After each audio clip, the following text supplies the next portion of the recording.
What up, good people? It's your boy D coming at you with another episode of DA Experience. I got another movie review. I got my thoughts on the movie for you. It's October, it's Halloween, so you know I'm trying to do things a little spooky for you. I saw Venom already. I saw The Bad Times at the El Royale. Yeah, the review on that's coming soon. And I was thinking about going to see The Nun and Hellfest maybe next week to end off the month, but this week was the release of Halloween, and I went and saw this. I am an old school slasher fan, man. I grew up in the 80s. Michael Myers, Jason Voorhees, Freddy Krueger, Chucky, Hellraiser, all these type of movies are the horror movies I grew up with, and because of that, yes, I've become a bit desensitized. It's not like today with the low budget Paranormal Activity and the Conjurings, and they're bringing back like scary movies, I guess you could say. I don't see too many of those too often, though. I liked it. That's probably the most recent horror movie I've seen in like a long time. But when it's like the slasher type, like I Know What You Did Last Summer and Scream, I love these type of movies. So I was all ready to see Halloween, to the point that I was playing the Halloween theme in my car on the way to the movie theater. I even played on my way home from the movie theater. But you know that dun dun dun dun dun dun dun dun. Okay, I'm gonna stop before I get copyright flagged. But I love that theme, and I saw this movie, and I can't say I loved it, but I did have fun. I'm different. I don't go for the jump scares per se because I know they're going to happen. I don't go really to be scared. I just go to see people do one, dumb stuff, and see how they get into these situations. Two, these iconic characters. And three, try to see where the story goes, even though the story never matters at all, though this one tries to clean up a lot. So I'm going to try to run through that real quick for you. Back in 1970, the original Halloween came out. A year later or 2 years later, Halloween 2 came out. Then we had Halloween 3, and that's when they started making an anthology series. You know, we got the this, Halloween, Halloween. That whole thing, and then Halloween 4 came out, which they brought Michael Myers back, and you had the curse, and they got to be a cult, and they were trying to explain this is the reason why he could do all the stuff he could do, and then that didn't work in the franchise away for forever. Then back in 1998, they had Halloween H2O. which was 20 years later. Little known fact, this one right here is technically Halloween 40, so this is 40 years later, which is hard to believe. This franchise has been around for almost 40 years. It's been around for 40 years.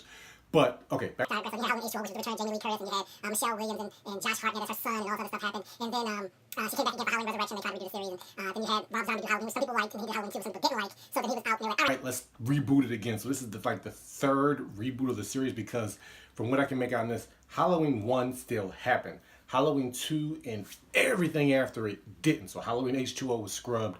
Halloween 2 was scrubbed. Resurrection, all that stuff was scrubbed. The other reboot, they don't know what that was. Never happened with the backstory and stuff. So get back to the movie. All right, so what I liked about this movie was Jamie Lee Curtis is great in this. Sometimes I wonder if she gets a little hokey in her stuff in the last years. You know, she can kind of ham it up from time to time. You don't see her do this dramatic side. But when you watch this movie, you see why she is an Academy Award winning or nominated actress. I think she actually got nominated for Halloween. I'm not positive, but I think she did.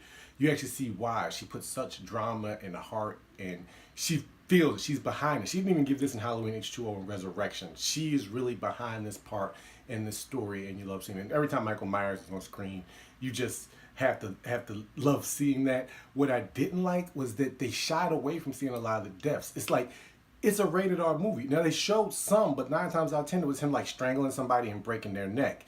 When it came to like the knife and the gore and stuff would happen, but they would turn the camera away. So I don't know if there's going to be a director's cut or something, but I would have loved to have seen that. That probably would have added more time to the movie, because it was already an hour and 45. And you know, when you get over 2 hours in a horror movie, it starts to get a little lagging. So I'm hoping to see this director's cut so we can see how he actually killed some of these other people. Because like one guy was on a wall with a knife through his neck, and then another person was like upside down, his face had been torn off. And I'm like, let me see this stuff. Like, I just don't want to see like, oh God, they crack their neck. And I'm like, I want to see the slashing. I want to see the knife, so you could kind of hear it and go to it, and then stuff would happen and it would come back on screen, which I did like because it let you think about it a little bit. So once or twice it was fine, but when it was like 5 or 6 times, I'm like, all right, that took away from it. The writing is horrible in it. It's a horror movie. It's not that great, and people do stupid stuff. You just got to realize that in horror movies, nobody has common sense. That's just the way it works. I guess all in all, if you are a Michael Myers fan, if you're a Halloween fan, if you are a slasher movie fan, definitely go check this out. Don't go for it for the scares. Just go for it for the fun. Have a good time with it. If you're more into like The Conjuring and being scared in type movies like this, I guess if you're not used to slasher movies, you would probably be scared. But for me, it was just fun. And I highly recommend anybody going out to go see it. So that's going to do it for me. Don't forget to like, subscribe, leave a comment. Let me know what one of your favorite horror movies is, who one of your favorite slasher guys is, what you hope gets another remake or a reboot. Fingers crossed with Nightmare on Elm Street. That's going to do it for me. I'll see you all at the movies. Here's hoping it's a good one.